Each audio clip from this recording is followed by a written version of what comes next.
So hello all, I welcome you all in our next video of Prayag Public School English language for class 9, right? So if you remember in our last video, we completed the topic that is present perfect tense and present perfect continuous tense, right? So if you remember, we started this chapter tense.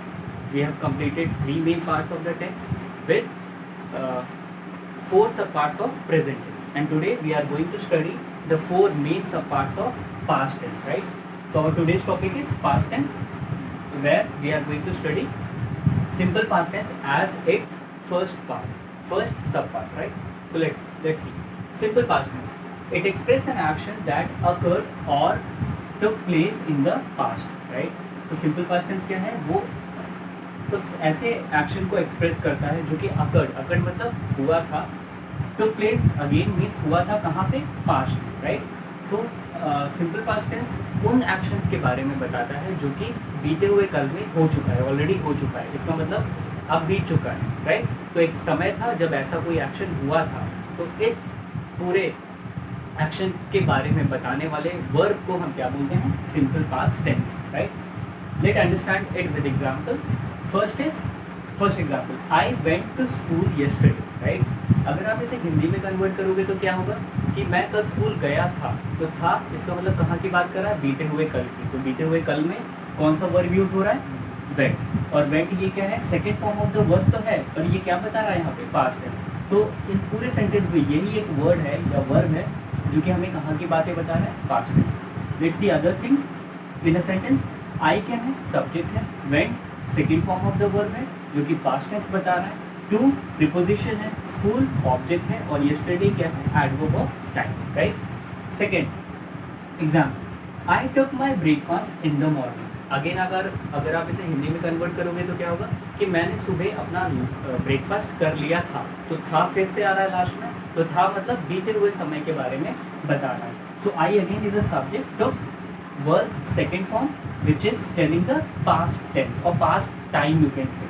My possessive adjective. अब यहाँ पे possessive adjective ही क्यों है? ये question आएगा हो सकता है दिमाग में कि possessive adjective क्यों है? क्योंकि अगर हम इसको देखेंगे, ये ब्रेकफास्ट क्या है? ये ब्रेकफास्ट अगर हम देखेंगे तो ये है एक नाउन, राइट? ये नाउन है, और नाउन के पहले माई का यूज़ कर रहे हैं. तो ये माई जो है वो किसके बारे में और ज़्यादा बता रहा है? ब्रेकफास्ट के बारे में. और ब्रेकफास्ट क्या है? नाउन है, इसलिए ये जो हो जाएगा पॉजिटिव एडजेक्टिव हो जाएगा, right? In again preposition and the morning is an object, right? So over here also the took, ये टुक आप देख रहे हो, took is a verb which is verb second form which is telling the past time और tense, right? आगे बढ़ते हैं. अब ये दोनों सेंटेंसेस जो हमने पढ़ा इंक्लूडिंग दिस पर्टिकुलर डेफिनेशन, वो था हमारा positive structure, means positive sentence का स्ट्रक्चर था. अब देखते हैं इसका नेगेटिव, ये सिंपल पास्ट टेंस का नेगेटिव स्ट्रक्चर क्या होता है. Negative structure, place did not after the subject and use first form of verb, right? So हमें डिड नॉट को, क्योंकि डिड नॉट पहले समझते हैं, डिड नॉट को कहाँ पे रखना है? सब्जेक्ट से पहले, सब्जेक्ट के बाद हमें डिड नॉट का यूज़ करना है, और साथ ही साथ सेंटेंस में first form of the verb का यूज़ करना है. तो डिड है. अब यहाँ पे डिड जो है वो क्या करेगा? ये डिड ही है जो कि हमें किसके बारे में बताएगा? पास्ट टेंस या पास्ट टाइम के बारे में बताएगा. क्योंकि अगर आप देखोगे डू या डस का जो पास्ट फॉर्म होता है वो क्या होता है? डिड होता है. और डिड, ये डू और डस ये क्या दिखाते हैं? प्रेजेंट फॉर्म दिखाते हैं, राइट? ये प्रेजेंट फॉर्म दिखाते हैं, और ये डिड जो होता है वो दिखाता है पास्ट फॉर्म, राइट? सो ये डिड यहाँ पे पास्ट फॉर्म दिखाएगा सेंटेंस में, और नॉट जो है वो नेगेटिव सेंस करेगा, मतलब नेगेटिव सेंस ले आएगा सेंटेंस में. इसीलिए वो सेंटेंस कैसा हो जाएगा? नेगेटिव स्ट्रक्चर या नेगेटिव इन्वायरमेंट का हो जाएगा. उसके बाद सब्जेक्ट के बाद हमें यूज़ करना है, और उसी सेंटेंस में हमें first form of the verb का यूज़ करना है, राइट? एग्जाम्पल से समझते हैं. I did not complete my homework. So I यहाँ पे अगर आप इसको कन्वर्ट करोगे हिंदी में तो ये क्या हो जाएगा कि मैंने अपना काम नहीं किया था, या मैंने अपना होमवर्क नहीं किया था. तो था की बात आ रहा है, तो इसका मतलब है ये कहाँ की बात कर रहा है? पास्ट की. आई सब्जेक्ट, डिड जो है वो सेकेंड फॉर्म ऑफ वर्ब है जो कि क्या बता रहा है? पास्ट की बात बता रहा है कि डिड मैंने ऐसा नहीं किया था, ये हो गया. नॉट जो कि नहीं आ रहा है, नहीं किया था, इसका मतलब कौन बता रहा है? ये किया था, था कौन बता रहा है, डिड बता रहा है, और नहीं किया था ये नहीं कौन बता रहा है, नॉट बता रहा है, क्योंकि नेगेटिव सेंस दिखा रहा है।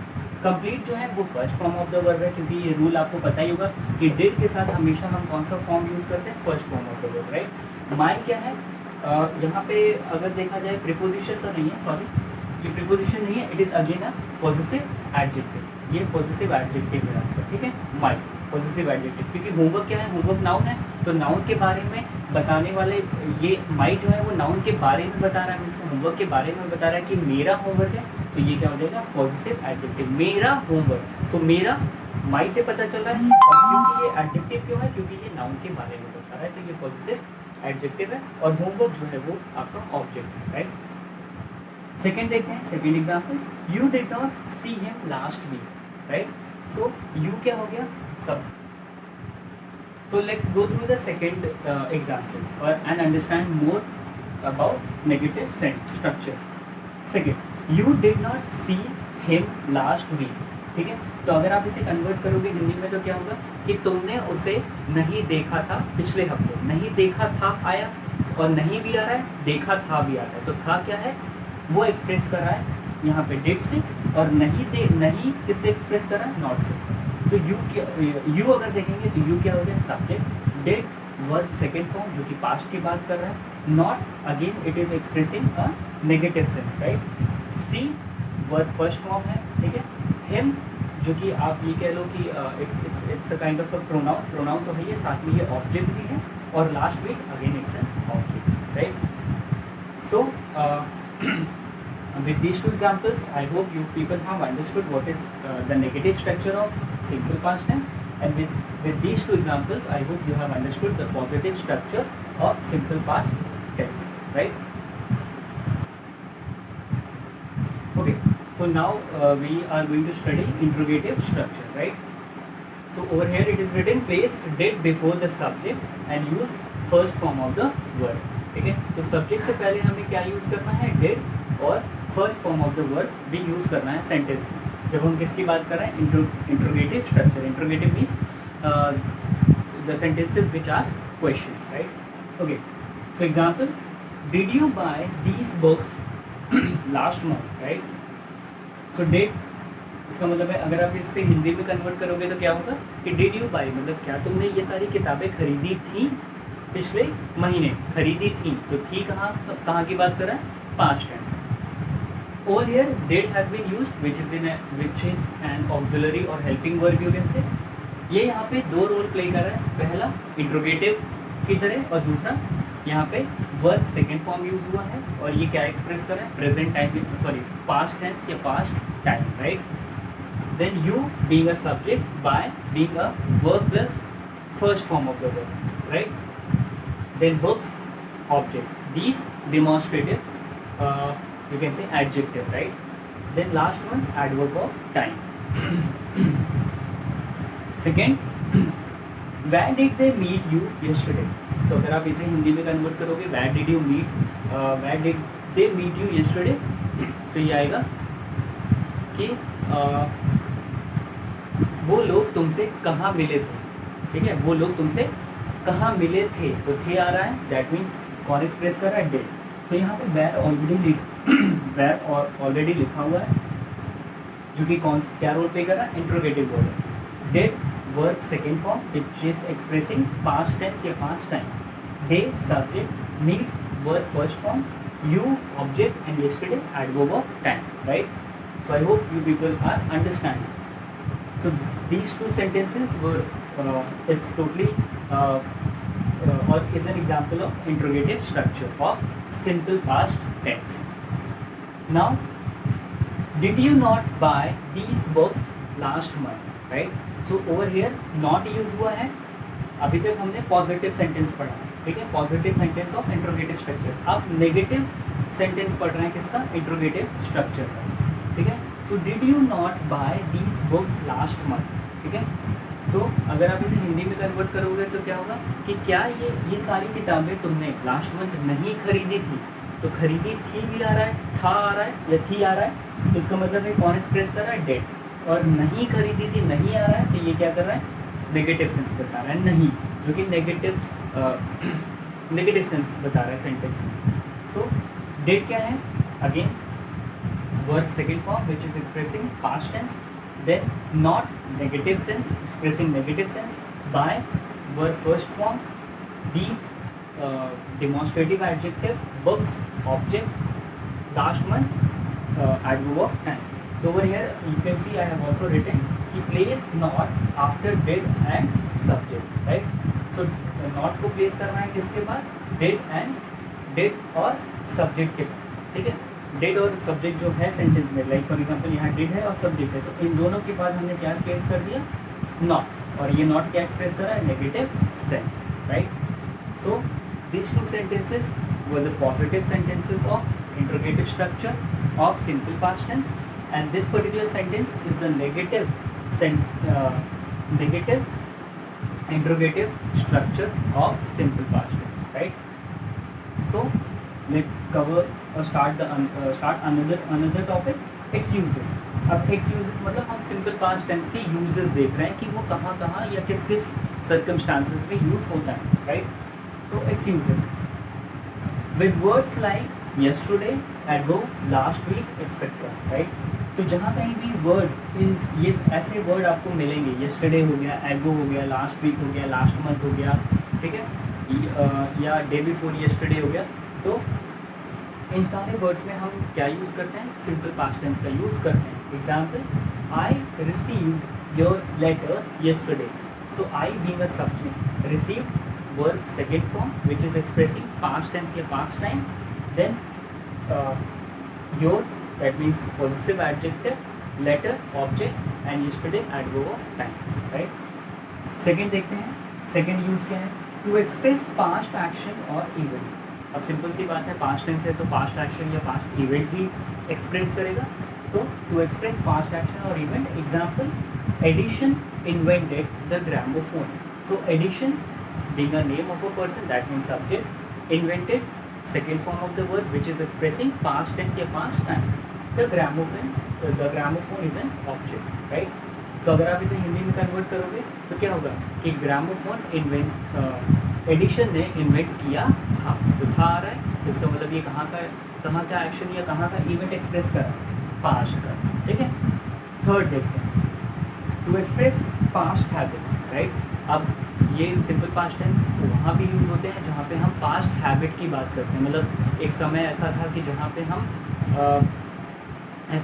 ऐसा हुआ करता था, या ऐसा मैं किया करता था, या ऐसा वो किया करता था, इस तरीके से बात होती है, और ये किससे बात एक्सप्रेस किया जाता है, ये सारे एक्शंस भी सिंपल पास्ट टेंस के जरिए। तो टू एक्सप्रेस पास्ट हैबिट, अब पास्ट हैबिट है तो एग्जाम्पल देख लेते हैं, Gandhi ji always spoke the truth. तो Gandhi ji being subject, always adverb of frequency, right, always मतलब हमेशा, स्पोक ये क्या है, यही वो वर्ब है या second form of the verb है जो कि हमें कहाँ की बात बता रहा है, एक ऐसी हैबिट की बात बता रहा है जो कि पास्ट में हुआ करता था, क्योंकि हैबिट की बात बता रहा है। अब हैबिट किसकी थी, गांधी जी की। क्या हैबिट थी, हमेशा सच बोलने की, तो ये कहाँ की हैबिट के बारे में बता रहा है, ये पास्ट की हैबिट के बारे में हमें बता रहा है। So Gandhi ji always spoke the truth, spoke that means second form of the verb, right. तो second form of the verb जो कि क्या एक्सप्रेस कर रहा है, पास्ट टेंस। तो class, I hope with these two sentences you have understood the positive interrogative structure of simple past tense। In this particular sentence defining the negative interrogative structure of simple past tense, and these three are the uses of simple past tense, right? Okay class, so let's start the second sub part of simple past tense, that is past continuous tense, right? So let's see or understand what is past continuous tense.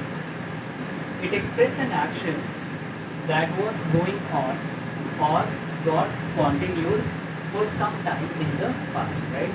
तो ये express करता है एक ऐसा action या उन सारे actions को एक्सप्रेस करता है जो कि it was going on मतलब ऐसा हो रहा था या वो एक्शन चल रहा था या कॉन्टिन्यूड था कुछ समय के लिए, कहाँ पे, पास्ट में, right.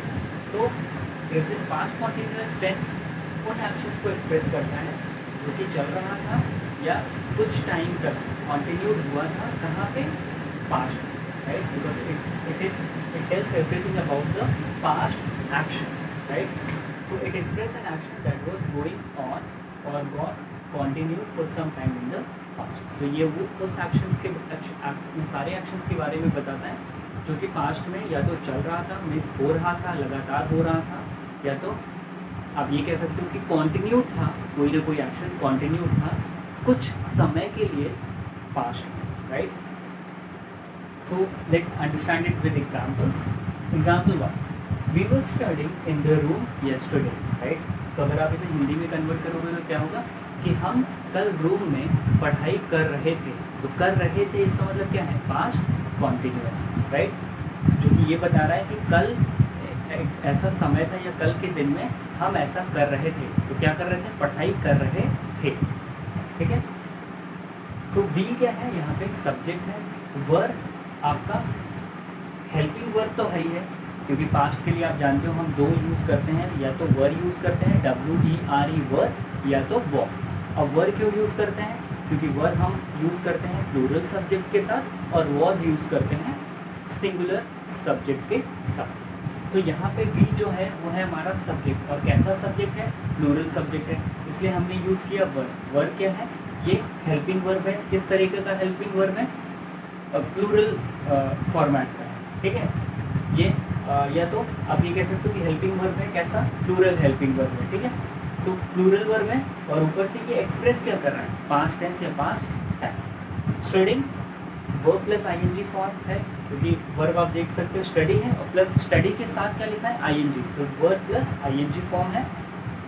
In preposition the room, object, and yesterday adverb of time, right. So we were studying in the room yesterday, मतलब कल हम रूम में पढ़ाई कर रहे थे. तो कर रहे थे क्या है, पास्ट, और कर रहे इसका मतलब है it was going on, that means past continuous.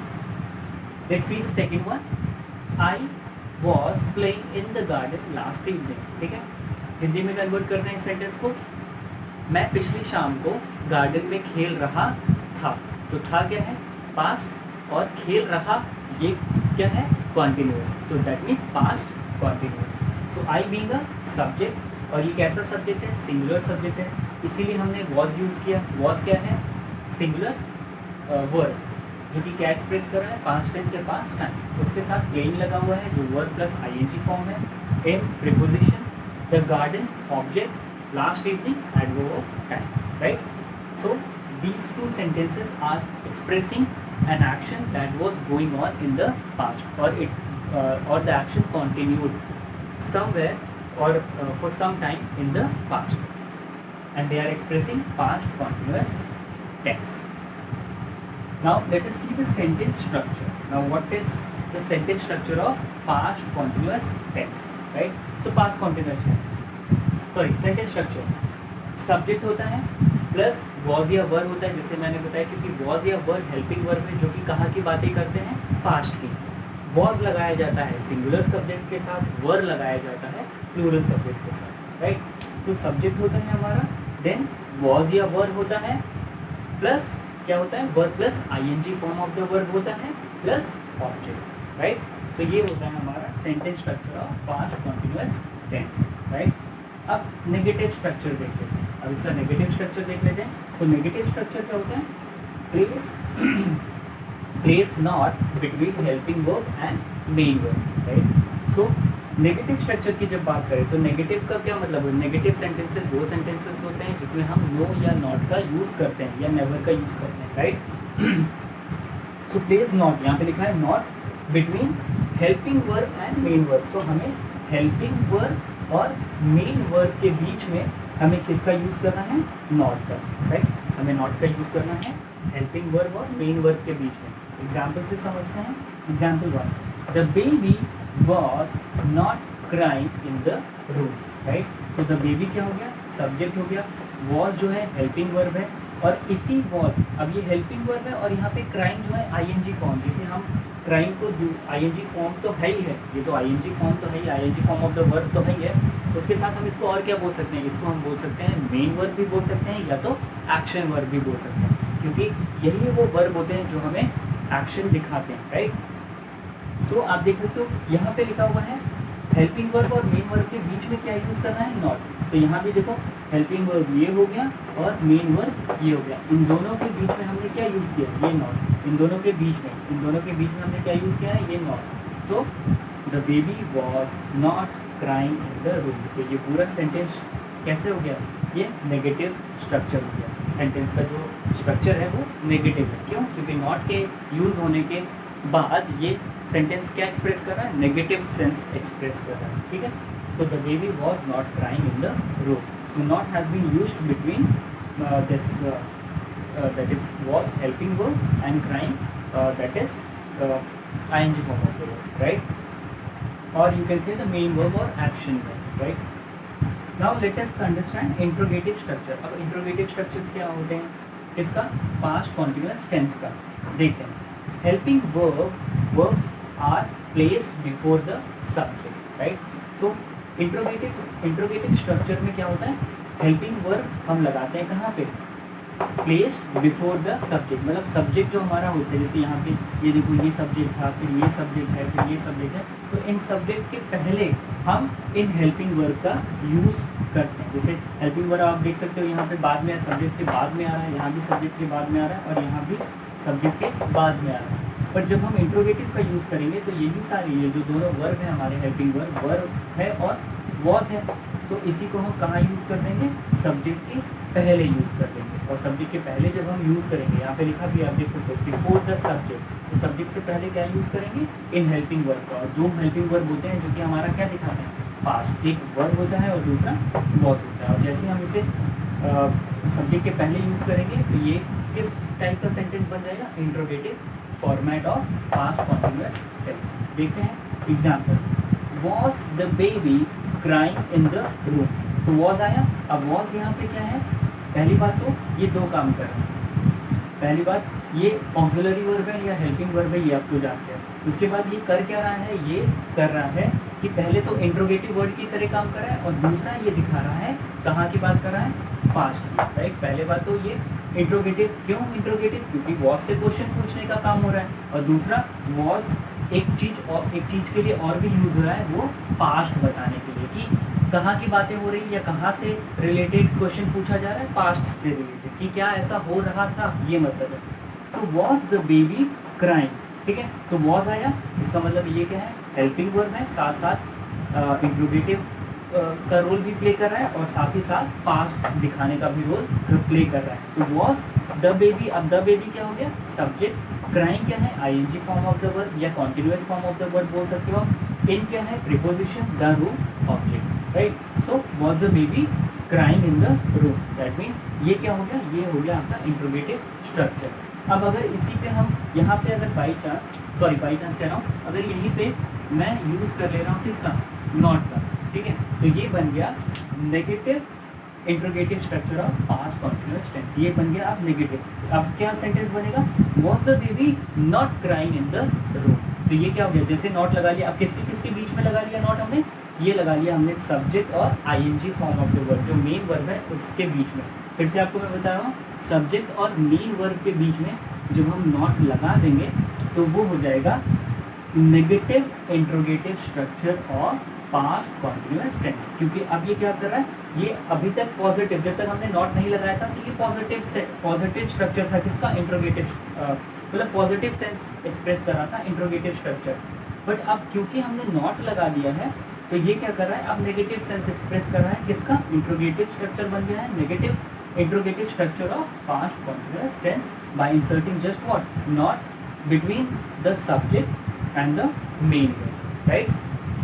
So class, I think you people have understood, right? You people have understood that we have completed past continuous tense, and I have also explained the definition, you can say, plus the examples, as well as we have also studied the sentence structure of past continuous tense, then with example, then negative structure of past continuous tense with example, then interrogative structure, positive interrogative structure I can say of past continuous with example, then negative interrogative structure of past continuous tense with examples, right? So class, your today's homework is that you all have to write down all the contents in your classwork copy, right? So whatever अभी हमने पढ़ाया है, मैंने आपको पढ़ाया है, that is simple past tense and past continuous tense, इसका सारा कंटेंट आपको उसी तरह जैसे वीडियो में अभी था सारे एग्जांपल्स के साथ, then negative structure, positive structure और you can say interrogative structure, ठीक है, वैसे ही आपको सारा कॉपी में करना है अपने एग्जाम्पल्स के साथ and keep learning all the definitions with example of the chapter, of this particular chapter, right, on a daily basis. Keep yourself very attentive towards the learning, because if you are not going to learn anything, you will not be, or it will be a problematic things for you to learn all the things at once during the examination time, right? So what you have to do is you have to on daily basis, not only in English but in other subject also, keep yourself very attentive as far as learning is concerned. So in English also you have to learn all the examples, all the definitions with examples, right, on daily basis. That we have completed till now, शुरू से लेकर के अभी तक, right? So keep doing your homework on daily basis. Thank you class.